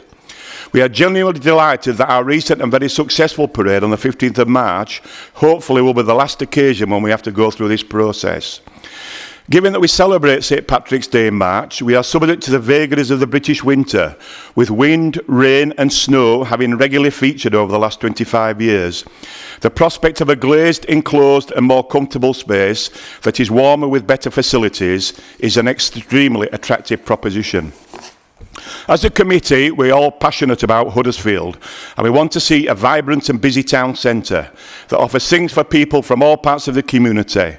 This scheme will help do that, and the redeveloped market will complement the other regeneration schemes that are taking place nearby. We believe that events such as ours can sit alongside the traditional market offer, and whilst we realise there will be disruption to both traders and customers during the redevelopment, we feel the long-term benefits outweigh the short-term downsides. We ourselves will have to find an alternative venue for 2027, so we too are affected. It is fair to say that the association were astonished by some of the comments by members at the last committee, but I'll leave that there. In conclusion, councillors, the Parade Association urges you to see sense, to approve the application and to let this transformative scheme go forward without wasting any more time and money. Thank you, Justin. So the last speaker, Councillor Graham Turner. Ready whenever you are, Graham. Chair, thank you very much for allowing me to speak this afternoon, and I would like to thank all those who have spoken both in favour and objecting to the proposal before us, and thank them for their passionate representations and taking the time out to come and take part in this important part of democracy. I would just urge the committee to approve this application. We have heard from nationally recognised bodies and seen universal support from this application from Heritage England, and all those national bodies are totally in support of it. Not something you get very often, to be honest. I don't want to go over many of the points that have been made in support of the application, as they've been clearly explained in detail. What I would like to add is that the suggested leaving it as it is not an option. So it's clear that it needs bringing up to a modern standards with decent toilets, better use of the building at different times of the day and a wider range of events, etc. I don't think anybody said leave it as it is. Everybody wants to see something done with it, and this is the right project to ensure something's done with it. The redevelopment will form part of the blueprint which we've already heard about, which started off many years ago, but unfortunately COVID got in the way. But given its position, the point of the whole regeneration scheme is that, as we've heard from the university, there's more investment to come from them. We're developing what we call the investment zone, which is just a bit further on from the university. This will sit right on the main footfall route for anybody travelling into those areas of high jobs opportunities in the future. From the train stations, we've seen massive redevelopment. So they'll walk past the market, down to those jobs, and walk back past it. So there's a fantastic opportunity for the businesses down there to open a little bit later, open perhaps a bit earlier, and capture that footfall as people are going to and from work. They can buy the shopping on the way home. So it's a fantastic opportunity. It will give those market traders an opportunity, as I said, to expand their business. as people walk up and down those fantastic job opportunities that are now in development. More events will actually make use of the building. Like many buildings, public buildings, it's empty more than it's open. And I've been to many events there, both the Apner Market and the events, the fantastic events that the bid put on there. And I can assure you that a Christmas market with all the doors open, it's a bit chilly. It doesn't attract the amount of people it could do. And it's not much fun sat there with your scarf and your gloves and your hat on. Fantastic event, but it's not very conducive to picking your drinks up when you've got your gloves on. So the opportunity, not just to improve the market and the footfall there, these are extra events. This is the way we develop and regenerate town centres. This is the way the country's going. This is what people want. Better use of the space, more events, more things they can go to. I went to the first Apner Market. I was stunned by the amount of people that went there. Absolutely stunned. It was heaving with people. So this is the sort of thing that we're trying to create. And somebody mentioned Barnsley. There's not just Barnsley, there's Preston, Chester, Chapel and Repeat. These markets are being regenerated all over the country, and in some ways we're a little bit behind the curve, and I get that COVID blew us off the course because 2019 we wanted to do this. But this is the way, nationally, people are regenerating town centres. Bringing an old market into the 21st century, fit for the future. And as I said, somebody said, future generations. It's not just about our generation, it's about what younger people want. So I would urge the committee to take all these positives into account and support this application this afternoon. Thank you, Chair. Thank you, Graham. That brings us to the end of the list of speakers on this item. So it's over to the committee debate. Councillor McGrath, and then I think, Matthias, did you want a point of clarity? Councillor McGrath first. Does he want to start? I think we'll go with you first, Tony. Cool. Do I need to stand? Is that... It sort of changed halfway through. Started with standing and sat down now. I'm really sympathetic towards all the people who currently use the market, of which I'm not one of them for probably the reasons that people have mentioned. I'm going to claim I'm quite young. I'm 35. So the market culture has sort of died off a little bit. I went into Queensgate to get my phone case changed now and again, but as a whole, yeah, shop online. But I do use Huddersfield Town Centre now that we've got the light. Hospitality is taking over town centres, whether you like it or not. Shopping has died. You might go see a bit of clothing, but then you'll go buy the same thing online and return it back to the shops, and that's what they're for. But as a whole, town centres are changing, and the most successful ones are turning to hospitality. So I think for your trade, having a bit of hospitality alongside it. We're not saying, like we did with Queensgate, get out traders, we're putting food in. We're saying we're going to bring a bit of hospitality to give yours a bit of a revamp and bring more people in. And with it being on the station to stadium corridor, I certainly think that the people coming from outside, I think one person mentioned that it's mainly people from Kirklees using the market, and then the next thing is bringing people from cities elsewhere. Well, the biggest bringer of people from cities elsewhere is football. And I think it's a great analogy when you consider Leeds Road Stadium. If you spoke to people 40 years ago, we don't want to leave, it's a 60,000 seater stadium. I remember my granddad brought me here. We've now got one of the best League One stadiums, probably one of the best ones in the Championship, and it didn't look out of place when it was in the Premier League. And people would still hark back to the days of, standing in the rain on terraces and not enjoying it, because that's how it's always been, harking back to a sort of Victorian age of football. So I think with the same with the market, a market was popular in the Victorian times, and the way it was with cobbles on the streets and it being cold and miserable, fine. We still need to move with the future. We need new floodlights like the stadium did. We need doors, we need closures, we need it to be brought forward, and this is bringing that opportunity, but there will be issues. So for example, the capacity is going to reduce for traders. That's not a good thing, but it is the footprint we've got, and it's what we have to do to bring it in line with current legislation. It's unsafe with the paint, so we do need to close it when we do it. If not, we probably will run over when we're trying to have traders underneath glasswork being done and people dropping tools. So in every way possible, I really think we should all back this, but also be very sympathetic and do everything we can to support the traders. But this plan's the best one we've got, and I think we shouldn't delay it anymore. My fear is that the money gets pulled eventually, and we're left with a market that gets closed down in 2 or 3 years because it's unsafe. Thank you.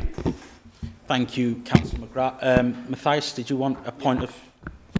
Yeah, thank you, Chair. Thank you, members, and thank you all participants today. I've listened really intently to what everybody has said for and against, and my message to the committee is simply, you're here to make a planning decision.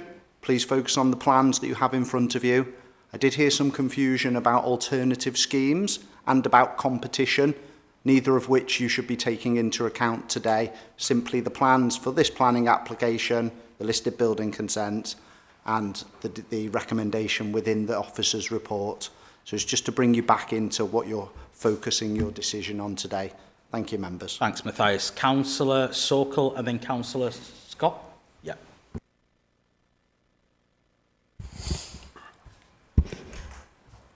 Thank you, Chair, and thank you for listening people here for and against. Chair, I have been market goer for nearly 60 years since I came into Huddersfield. I never moved away from Huddersfield. 60 years since 1966. I love market. First, this was in Great Northern Street. It was open market there. No indoor there. Then they moved into this market where we have now. But over the year, Chair, I have seen some declining, both in visitors and the traders. I've seen again and again a lot of stalls empty there. There are only two reasons for that, I found out. One is most of the trade and business taken over from the market by the big supermarket stores such as Tesco, Sainsbury and B&Q. Yeah, because the visitor find some better facility, because these superstores, they are providing all the hospitality, everything there, which we in the market, we are not providing those facilities for our visitors or market lovers. Yeah? So, the lack of any investment or lack of any improvement in the current market, that's the reason of decline. Yeah? Chair, I don't want to see any decline going on. I think we deferred this application last time. I was here, but I agree. I think unanimously we agreed to defer this application. And I feel the officer have done a good job. He listened to the trader, listened to the public, consulted other bodies as well, including Historic England. Historic England have more or less, they agree with the design of this market and same other utilities as well. Unless we do something, we do improve this major improvement in the market, I think we are in fear of closing down the market. We got a government funding now, 16.5 million. But my worry is if we don't take advantage of the 16 million, which is, I think, expire in 2028. The time is not too far. So, Chair, I think majority and Huddersfield people would like to sustain this open market, including myself. I would like to improve. I would like to have a big, major improvement, both in investment and provide other hospitality, which other major supermarkets are providing. Thank you, Chair. Thank you, Councillor Sokol. So we've got Councillor Scott and then Councillor Firth. Thank you, Chair. It's quite interesting today, because I sat on the committee when the deferral and some others are here, and there's some that weren't here. But it's interesting for me today that there seems to be quite a lot of officers present today. When the initial application came, there was none of these officers here. Only traders and representatives, other representatives that wanted to talk on that. But that aside, I think these plans are about getting it right. And no matter what, in Kirklees and across Kirklees, we're very, very good at providing market provision. And I think that Huddersfield deserves the best, just like Dewsbury is about to, when that actually starts. But I think it's got to be handled with sensitivity. I was on the initial committee when we deferred it for reasons. So I'm listening to what the officer has said, Officer Franklin has said, it's about planning. And that's what I'm going to do today. Have we done enough? No, I don't think we've done enough. We deferred it for a reason, for reports to be brought back, and I think it's been rushed, and I can't understand, during this period of time, why it's been rushed to be bringing it back, particularly, and I will mention it, during an election period. It's not healthy, it's not suitable, but I'll stick to the planning. I think the public need to be aware that despite us asking for a consultation, it's been said several times, it's been an engagement. Now, there are two different styles of people that we're going to have in here, this room, in Source. There's the public and there's the traders. Without the traders, the public don't get anything. Without the investment, there'll be nothing there. That's what they're getting told. So I've read that update, and I've gone all the way through this. And I think it's really important that these points are noted. On page 30, it states, engagement was informing rather than consultation. You can read it for yourself. It's there.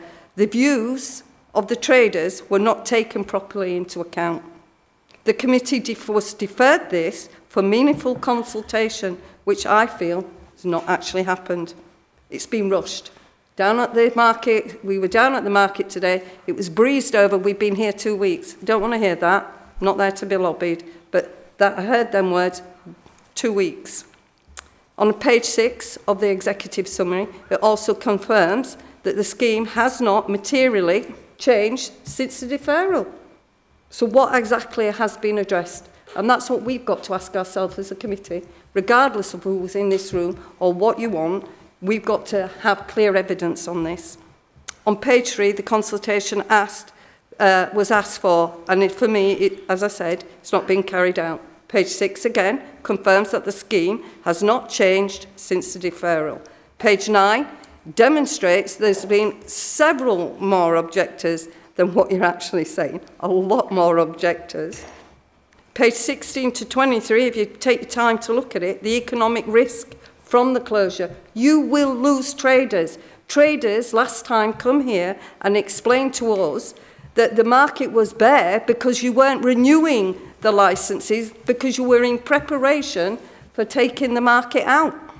So we have to be polite and courteous to the traders and listen to what they're saying. And if you close now, parts that you're saying, you're going to lose traders. And what actually does make this market viable? What does? Your traders. They're the ones that make it viable, retaining them. We're going to lose quite a lot. Page 25 says about the viability claims. There's no evidence to support any of this. There's nothing in that report. Page 10 to 15, viable alternatives, they weren't even considered properly. I know you say you don't want to listen to traders, but surely if they're the market traders, you need to come together on what fits, what works, at least give them the courtesy and respect, and spending some time with them. A few more weeks or a couple more months is not going to make any difference, because on page 24 it actually tells you that there's no funding deadline. There is no deadline. So for me today, I'm sad to say that I want the market to thrive. I want new business there. I want young people to be vibrant and included in it. But don't forget, the traders are at the core of this, and it will help Kirklees be vibrant. I'm asking for this to be deferred again till we get the proper information back, because I think it's been skimmed over, and it's more or less saying, why have a planning committee? You're top heavy on officers today. I wish you'd have come at the beginning and explained all this, because we're now sending you away, not being disrespectful. You will have worked hard on this, but you're insulting my intelligence today. Thank you, Councillor Scott.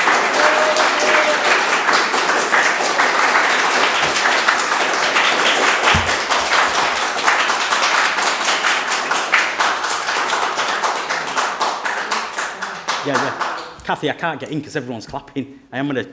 So we've had... if there is points of clarity that can be come back on, I'm sure the officers will. Councillor Scott has moved for deferral. The next speaker, Councillor Firth, and then Councillor Taylor. Eric.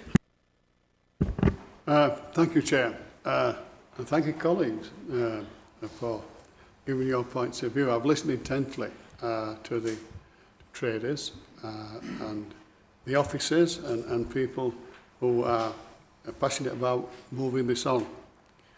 I think it's a... I will disagree with my what colleague, Kathy, because we do live in a democracy. And I think this is a great opportunity. And to miss this opportunity will be nothing short of a crime. So I therefore move the officer recommendation, Chair. Thank you, Councillor Firth. So it's been moved by Councillor Firth, the officer's recommendation. Councillor Taylor, and then Councillor Paula Davis. John. Thank you, Chair. I've listened very carefully to this. I'm quite content to second Eric's proposal that we move forward with this. I think we do need to recognise, and I think everybody who's spoken is of the same mind, that we can't leave the market as it is. The market needs an investment, the market needs improving, it needs bringing up to standard. There are currently disagreements about how that can be done, but that for me isn't so much of the planning issue as a debate that needs to be had and is being had, and I'm sure will be an ongoing discussion long past the decision over what the planning application is. But as far as I'm concerned, what we need to do is bring this market up to standards that you can see and have seen elsewhere.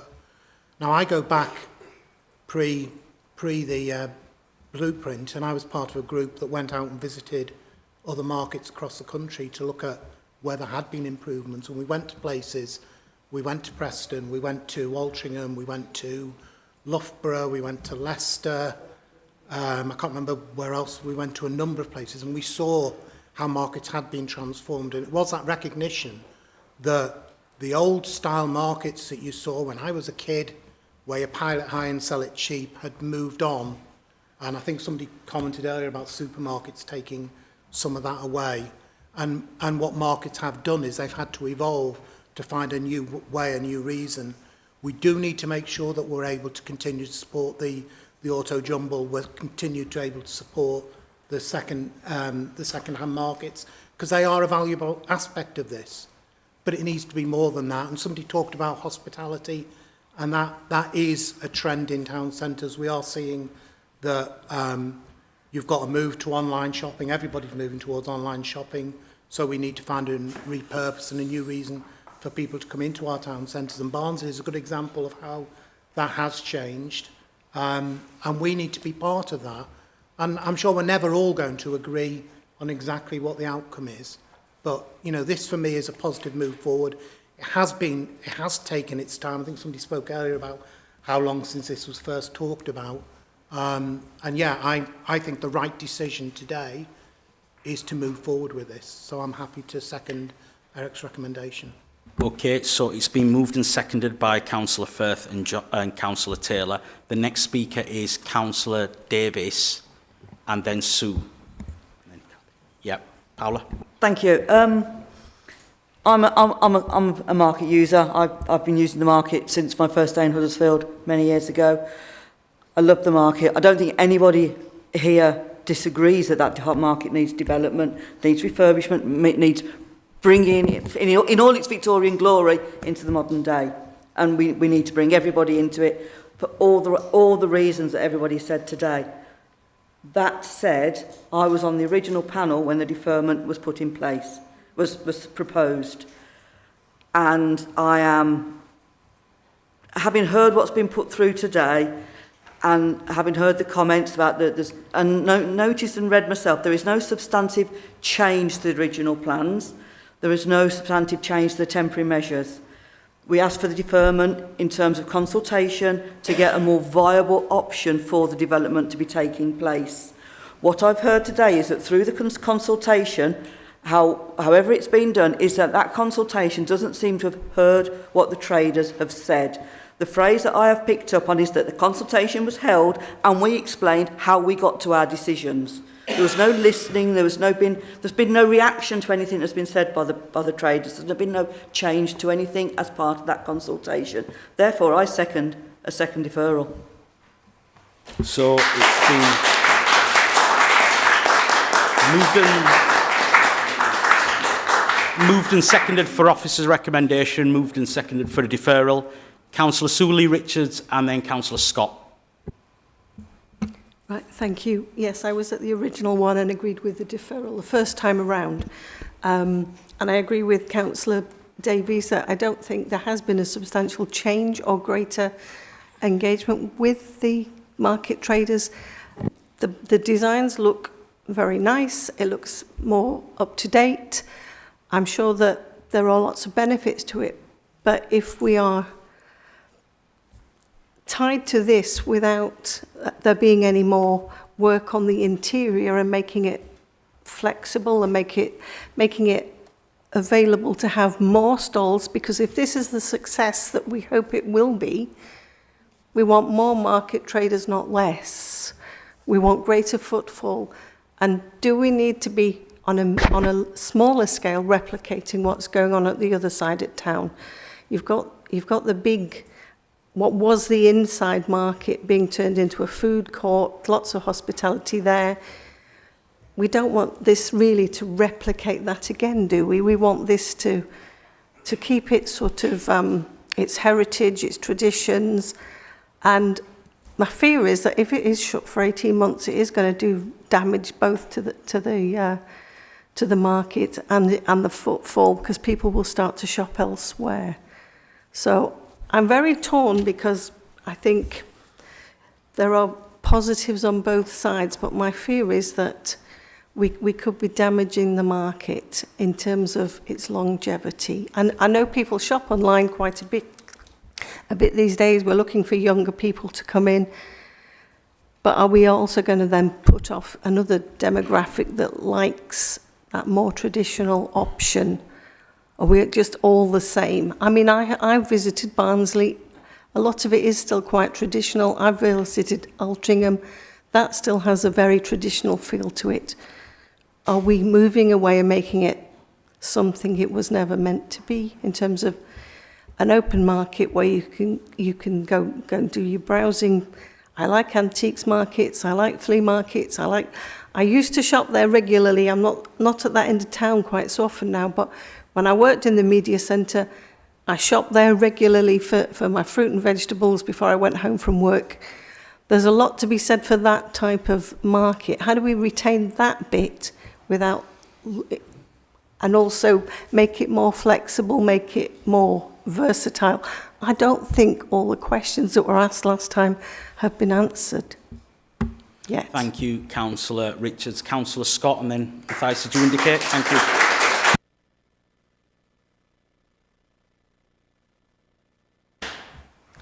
I do believe Councillor Davies and Councillor Sooley-Richards have actually touched on what I was going to say, but the deferral was for specific reasons, and that has not come back today. So all these other arguments, we do want a market, we want it viable, we want it new, but it's about taking people with you, and then people are the market traders. So that's why it was deferred. I just want that reminding to committee members. They've come up with different things. The deferrals was explicitly for these reasons. Thank you, Councillor Scott. Matthias, you wanting to come in yet? Just to sort of reflect on the debate that our members are having in front of the audience. And I think the issue very much, Councillor Scott, Councillor Davis and Lee Richards, is an applicant can come with changes to the plans if they want to, or they can bring back the same thing.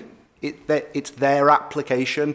Your role is to not simply, and I didn't mean that in any way, shape or form, but your role is to say, yes, that's acceptable, planning permission. No, it's not acceptable, refuse planning permission. If they don't want to change it fundamentally, but they think they've answered your questions, you're the decision maker. You decide whether it's acceptable or not. So it's a binary choice almost at the minute. So it was just really to make you aware that they don't have to change it if they don't want to. I accept where you're going to come back, Councillor Scott, but... Yeah. Thank you, Matthias, and I do appreciate what you're saying. We deferred for specific reasons, not to alter the plans, not to anything. The consultation, that information, it is not there. They have a duty, if it's deferred on that, to bring that back. None of that is there. And that is the in-depth of that report. There's nothing there. Yeah, you...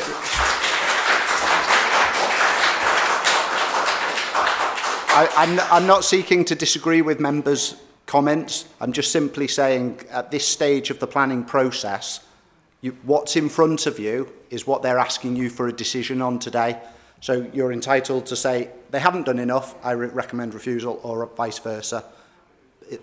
Yeah. Thank you. Councillor Scott, yeah. Yeah, I'd like to come back in there. I'm finding it extremely difficult. I've gone for a deferral, and thank you so much from my fellow members that are saying, and people are voting for it. But they didn't sit on the original application, and I know that doesn't matter, but it does on this, because it was specifically, if you read the detail, specifically asked for this. So I just want you to be mindful when you're actually, we do go to the vote today, be mindful what was said, because you need to take people with you rather than cause chaos and not. A few months more, or a couple of weeks, whatever it takes to speak and get this bottomed off. Thank you. Anything else? So I think we've come to the end of the speakers, end of all the comments. So if I'm right in believing, I think Councillor Outfirth and John Taylor, that proposal to move it came first. So we'll take that vote first. Is that right? Yeah, that's right, Chair. Yeah, so the vote, the first vote to delegate the application to officers to approve is moved by Councillor Firth and seconded by Councillor Taylor. Councillor Scott? Against. Councillor Firth? For. Councillor Sokol? For. Councillor Taylor? For. Councillor Davies? Against. Councillor Lee Richards? Against. Councillor McGrath? For. Councillor Uller? For. Okay, so that is carried. Thank you. Next application then is the temporary structure, item number 9, page 57. John, ready whenever you are.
Tom? Brilliant. John, are you ready? So item number 9, page 57, the temporary structure. John, ready whenever you are. Thank you, Chair. So I'm presenting this next item, which is for the temporary market facility. So this application is to facilitate the redevelopment of Huddersfield Open Market and the wider site, which is the previous item that we've just heard. So this drawing shows the proposed layout of the site. This shows the location of the proposed structure for the temporary market, and this shows the externally sited market stalls. There would also be some other market stalls available for using on street at the surrounding road network, which is currently the situation already.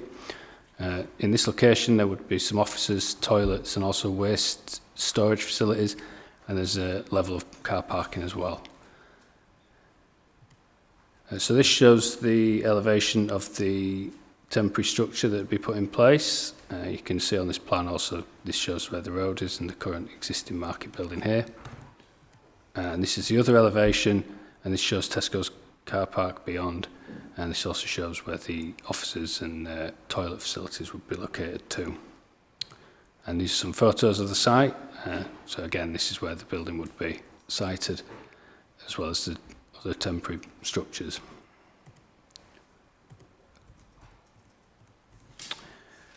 So the development would see the continued provision of the market through utilising temporary buildings and structures, and this is to facilitate the redevelopment of the existing market building. Objections have been received, the contents of which is summarised and addressed within the committee report. Consultations were undertaken and subject to inclusion of a number of conditions, no objections have been raised by consultees. The principle is considered acceptable and the proposal would see continued provision as well as an existing market offer from the site. Alternative options for provision of a temporary market were explored, and the largest space available to accommodate the highest number of stalls and enable a temporary structure to be included was identified to be the site subject of this application. The impact of the development upon the amenity of neighbouring occupiers and the safe operation of local highway networks is considered to be acceptable subject to conditions, and the scheme as proposed is therefore concluded to meet the requirements of local and national planning policy. On this basis, the development is recommended for approval. Thank you, Chair. Thank you, John. What I'm going to do is go through the list of speakers as normal.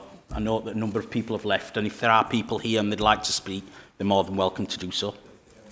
And if they don't want to yet, they don't have to as well.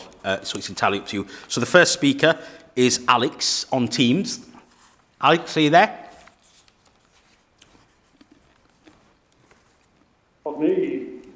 Hi, Alex. We're on to the second part of the application, which is the temporary structure. And we've got you down to speak. You're more than welcome to speak, or you don't have to. It's entirely up to yourself. Well, I'll just repeat what I said earlier. In its current state, it's going to kill the place stone dead because it is quite simply it's not big enough.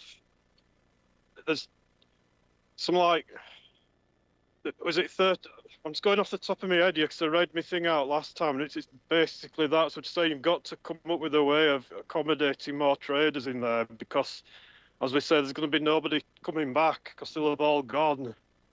And the tiny amount left, they'll have no people to sell to anymore because everyone will have gone elsewhere because there's barely any market because there's no protection from the weather and so on. And that is why it cannot be allowed to go on in this state. So it's basically that really again, if that makes any sense to you. Yeah, that's fine. Is there anything else that you'd like to add, Alex, because you've still got a couple of minutes, or is that it? I'll start again, really. I'll just repeat that, and I'll repeat it until I can no longer speak. Because that is the thing that we're not against improving the place, but there has got to be a way of doing it to accommodate more traders under a roof to protect them from the elements. Because otherwise, it's just not good enough and it's not big enough and it doesn't hold enough people. So that's just my point again and again, which I'm trying to make to you all and asking please just try and increase the size if that's what you must do. And that is the biggest killer of the thing and so on. Okay. Thanks for letting me speak again. So that's it really. No problem. Thanks, Alex. Right, thank you. Cheers. Thank you. So the next speaker is Abdullah. No. Lorraine. No. Jeff. No. Pam Day. No. Jamila. No. Jez. No. Jonathan. No. Naeem. No. Sandra. No. Andrew Wilson. No. Claire Plant. No further comments, Chair. Thank you, Claire. Adele Poppleton. Is it okay if I choose to speak? Of course it is, yeah. I do want to speak on this one. We recognise that this application is a difficult one.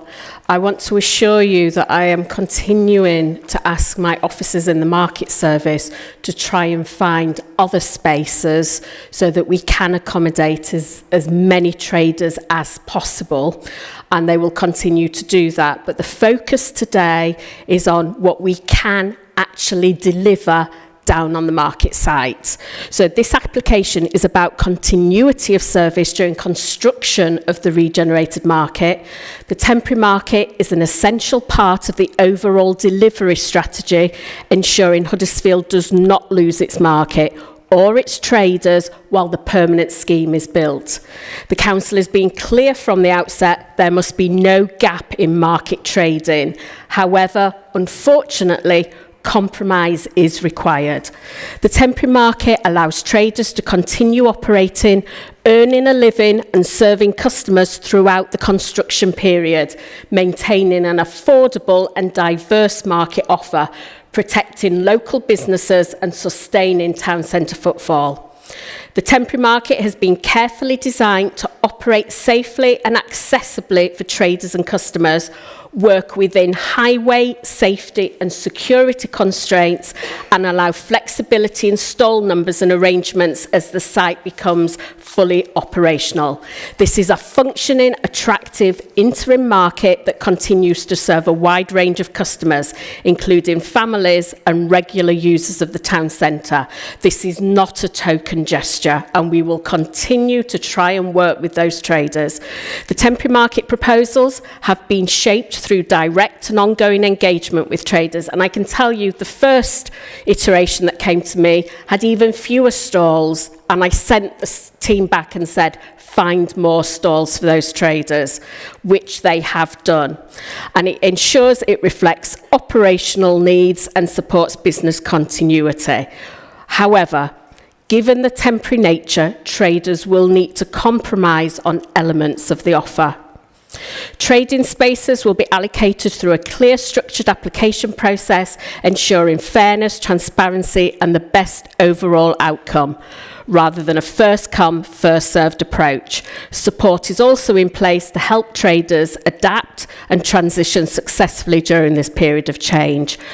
Without approval of the temporary market, the benefits of the permanent scheme cannot be realised. This application provides certainty, continuity and confidence for traders and the town centre during a complex but necessary period of transition. I hope you will support it. Thank you, Adele. Next we have Nick Mitchell, the architect. Hello. Hello. Hi, thank you.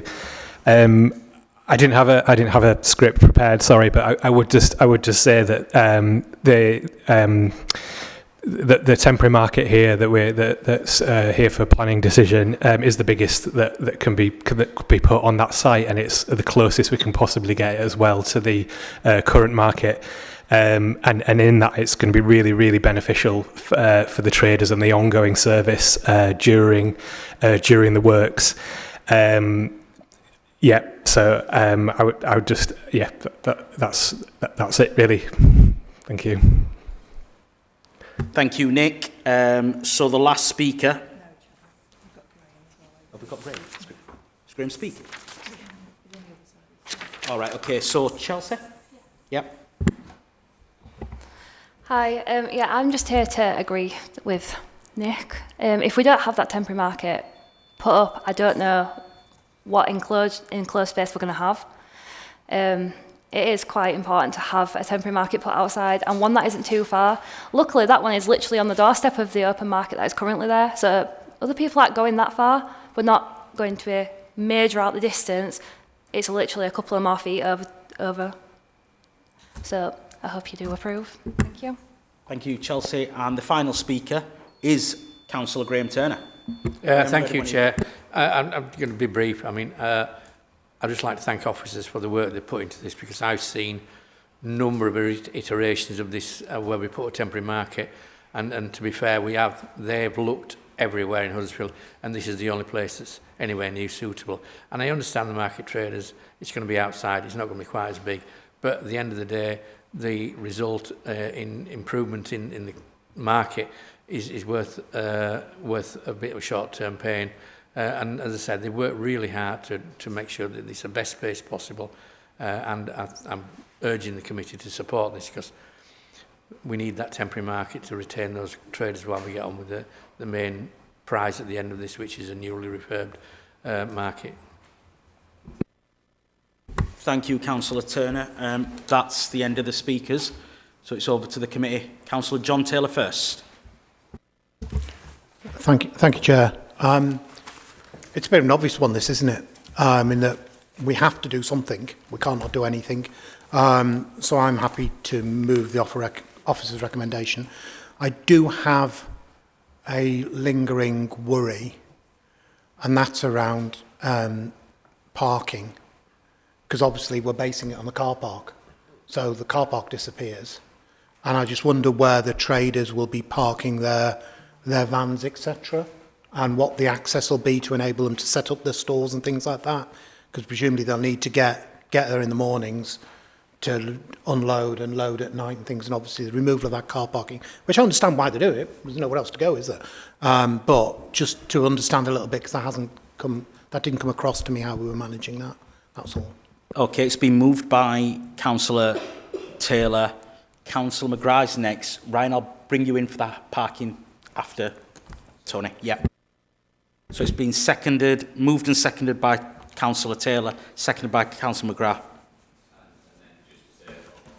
Yeah, just to say that obviously we need to do something. So I can't in good. I know it's a separate plan application, but I can't in good faith have an issue with this on the basis of confirming the last plan application for the good of the town.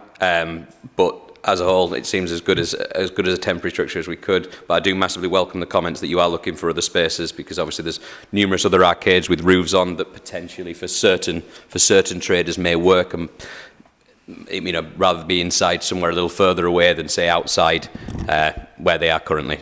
So yeah, I welcome that. But yeah, I pass that this moves. Thank you. Thank you, Councillor McGrath. Ryan, do you want to just provide some clarity on the parking, please? Through you, Chair, Ryan Kinder, Highway Development Management. As part of the application, the applicant has submitted an access management plan which includes details of accessing to the stores for unloading and unloading purposes.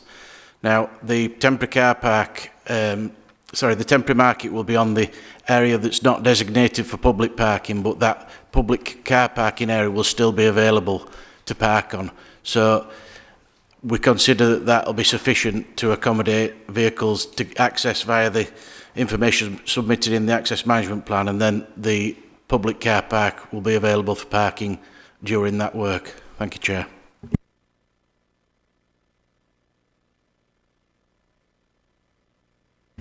Okay, so it's been moved and seconded. Is there any further comments from the committee? No? Is this? Yeah. Okay. Yeah. So it was moved by Councillor Taylor, seconded by Councillor McGrath. I don't think there's any other comments from the committee, so we'll go to the vote. Andrew. To vote on the officer's recommendation as set out in the report. Councillor Firth. For. Councillor Sokol. For. Councillor Taylor. For. Councillor Davies. For. Councillor Lee Richards. For, and I welcome the fact that you're going to look for other spaces for the extra traders. Thank you. Councillor McGrath. Sorry, what does that mean? Sorry, for. Councillor Uller. Oh, did you not? Yeah, for. Oh, okay. Yeah. Sorry. All right. That's for. Councillor Uller for. Okay. Sorry, so you missed it, Paolo. Apologies. That's carried. Before you pack up members, I don't think we actually took a vote on approving the minutes. We moved and seconded them. Could we just have a show of hands so that's formally done? The minutes that was earlier. Yeah, we didn't vote. Yeah, it was just a show of hands. That's all we needed. Thanks very much. Thank you. That's the true record.